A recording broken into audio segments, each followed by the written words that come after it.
What is going on, guys? It's your boy, and today we're going to be playing some Pokemon Legends of Arceus. Game released on the 28th, and I've been playing a little bit of it. I sort of want to do more gameplay videos of this, so look out for that. I may also stream the rest of this gameplay, but wanted to post this up as sort of a sneak peek at what you can expect from the game so far. Our story begins with us actually meeting Arceus, which is kind of cool because you don't really see scenes like this in your normal Pokemon games. I tried to avoid as much as I could for spoilers from TikTok, Facebook, Instagram, everything, and unfortunately some of the things have been spoiled, like the starters and the mechanics and the gameplay, but not the full story, which is still awesome. So I'll try to do this sort of like a play-by-play and try to add more gameplay after this video, but let's see how it starts right now. First thing we come across is getting yelled wake up to, which, I mean, it isn't a Pokemon game unless someone is telling us to not go deep into the grass or that we're running behind for something. This is generally the beginning where we see the Pokemon starters, we meet our Pokemon professor, and we start to unravel this mystery of why we're here. But first, we have to figure out these controls. So some of the cool things about this game so far is the ability to almost roam around everywhere.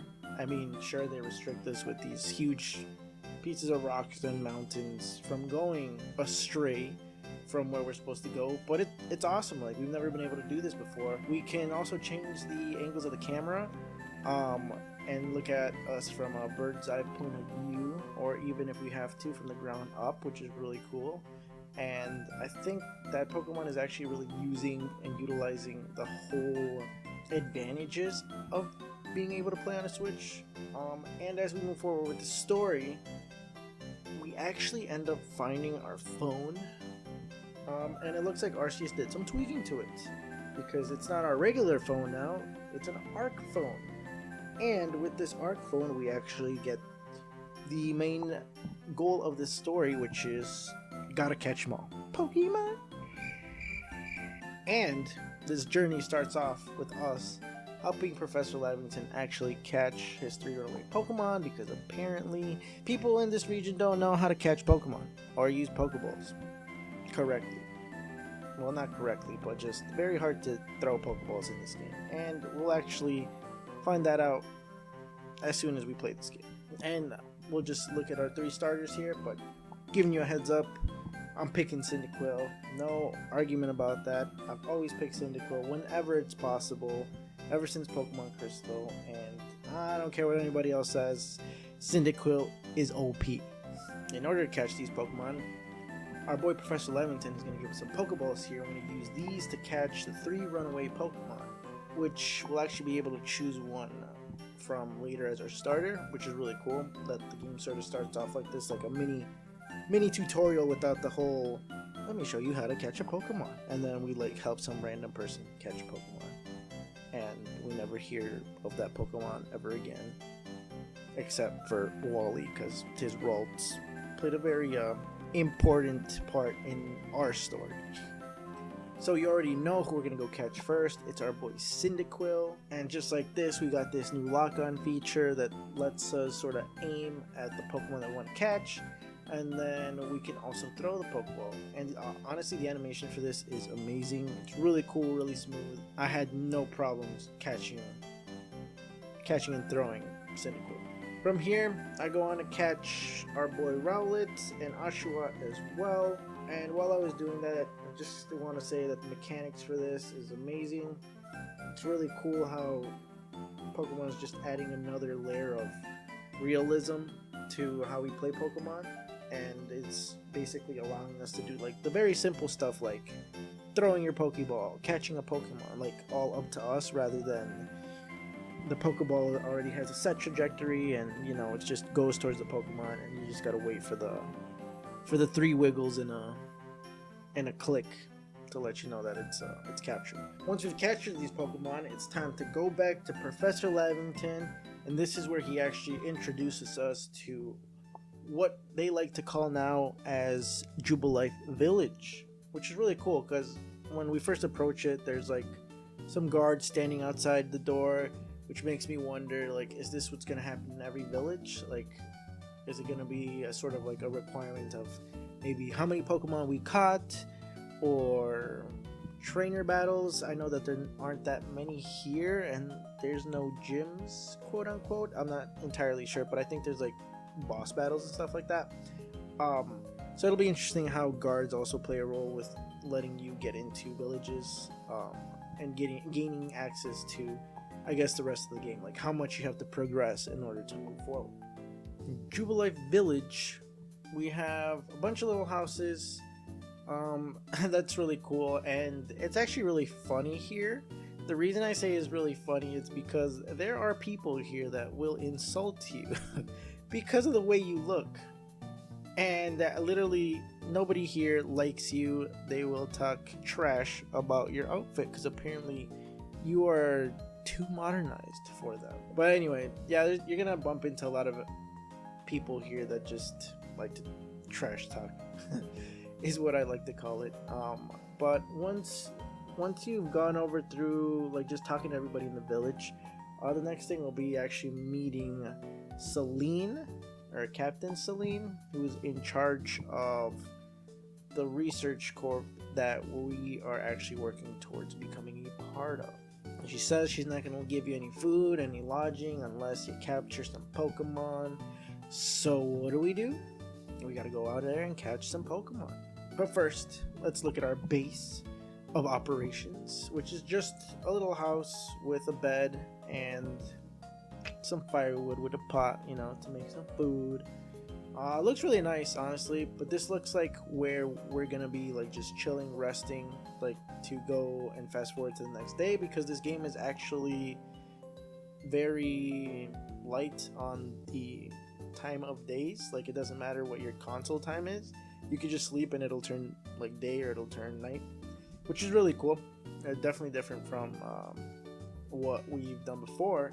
So the next day here, we're back in Professor Celine's office to try and convince her to let us live, because apparently we will die if we don't complete our first mission, which is very hardcore for a Pokemon game. We've been designated to catch 3 Pokemon, which is Bidoof, Starly, and a Shinx. Because it's so hard for people to catch Pokemon during these times, it's considered a very highly looked out for skill to be able to catch Pokemon, and since we caught 3 right off the bat, we're like a prodigy to them. And now we just have to back up that we can catch 3 more. So first up, we're gonna get our starter.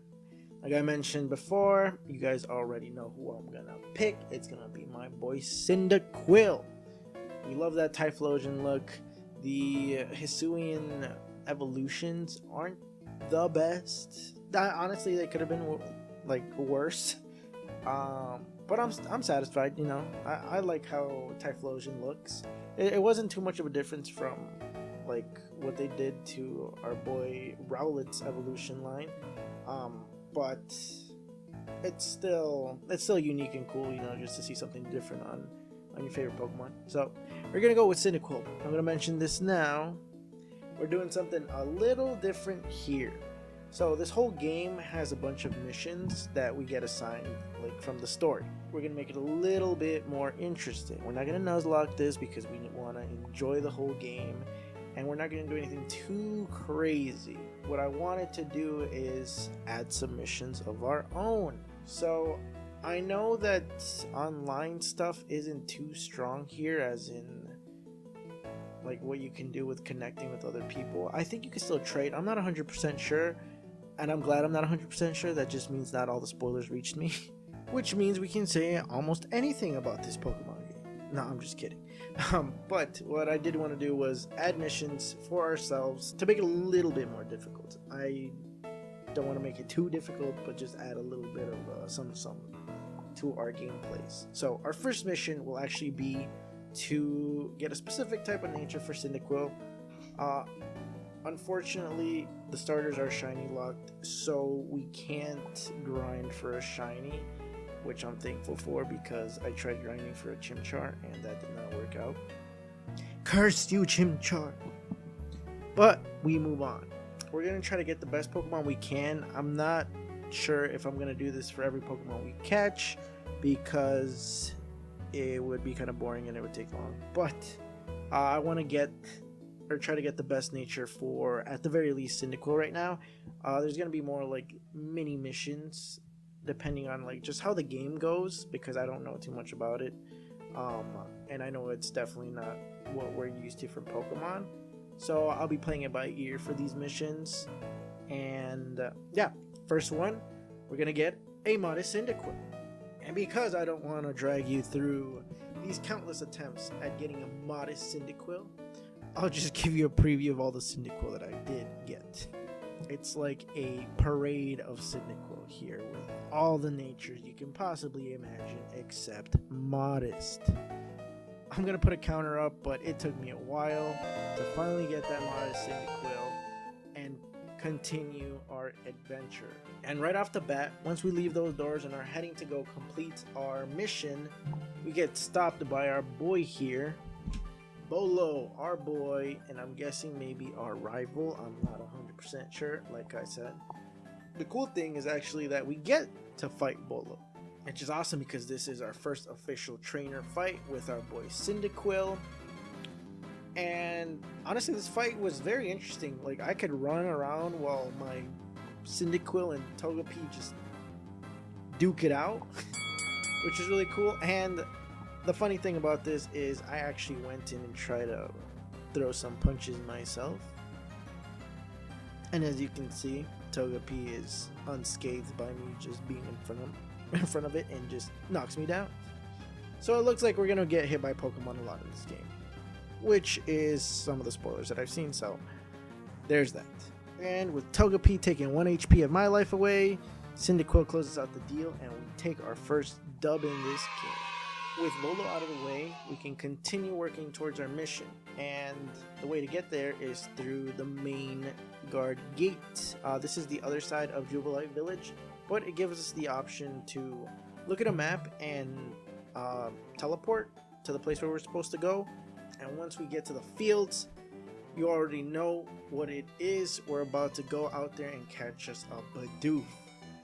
Bidoof, easy catch, nothing difficult. Pretty much the same thing that we did for the 3 starters, but it does get interesting with this one. So for Starly, it isn't your usual, like, you know, just get close to it, throw a Pokeball and you catch it. Apparently they can fly away and just make your catching much more difficult. So we play it safe here and go in the grass and catch ourselves a Starly. Another cool feature that's been added is a Pokemon can get stuff from trees. So if you throw your Pokeball at a tree, this one looks like it had orange berries, Cyndaquil goes and basically picks up those orange berries, which is really neat, like a neat way to get items and like just scavenge for stuff. I'm not sure what more there will be, but it's an interesting mechanic to the game. And as we approach our final catch of the day, our boy Shinx here is apparently very hard to catch, and we can't just throw a Pokeball at it. And this is where us fighting Pokemon comes in. You know, like to things that we're used to already, like lower their health to catch Pokemon. So you like there's specific Pokemon you can't just throw a Pokeball and catch it, or just keep throwing Pokeballs and catch it, because you're not allowed to be able to catch them according to the game. But yeah, makes it a little bit harder. We gotta battle it, and with Cyndaquil hitting Shinx with the 1-2-1-2, we get that dub and get the capture for Shinx. And with this, we have officially completed our mission. At least that's what we'd like to say. We have to actually go back to town to finalize the paperwork for my lodging and food for my services. We go back to Captain Celine, and as a reward, we get our official uniform. The Survey Corps uniform is looking really tight. I like how it looks. I've always liked the color blue, and this it's a good mixture of blue and gold. Really nice, really nice. And for the cherry on top, Captain Celine actually gives us a hat, a beret. It looks so nice. In order to finally finish and complete our mission, we got to go to our boy Kamado, to our commander basically, and report that we have successfully captured our Pokemon. And while we're at it, just tackle him because he wants some of this. So not only are we fighting Pokemon, but this is also a wrestling match between us and all the other commanders. No, I'm just kidding. Yeah, it's very interesting. Kamado is a character, but even with our tackle, he has decided to take us in. And as he warns us about Pokemon and the hardships we will have, we finally get our mission complete, the Galaxy Team's entry trial. And with this, we're basically done with the first part of our gameplay. Second mission will be the basics of crafting, where we will be crafting Pokeballs and other stuff. I believe I only saw the Pokeball part when they mentioned the basics of crafting, so it'll be cool to see what else we can do in this Pokemon world. So far, so good. The mechanics are great. The visuals are excellent. We get a lot of cutscenes, which is really cool. And the story is very not straightforward, which is awesome because that's what makes the game very interesting. And as I mentioned before, I will be adding to the main missions and doing like some of our own side missions just for fun, just to get more out of the game, even though it already has a lot. But if you're interested to see what we'll be up to, I will have live streams and there will be better gameplays. So please subscribe and turn on those notifications so you can see when I upload those. Other than that, hope you all have a good day. Thanks for watching.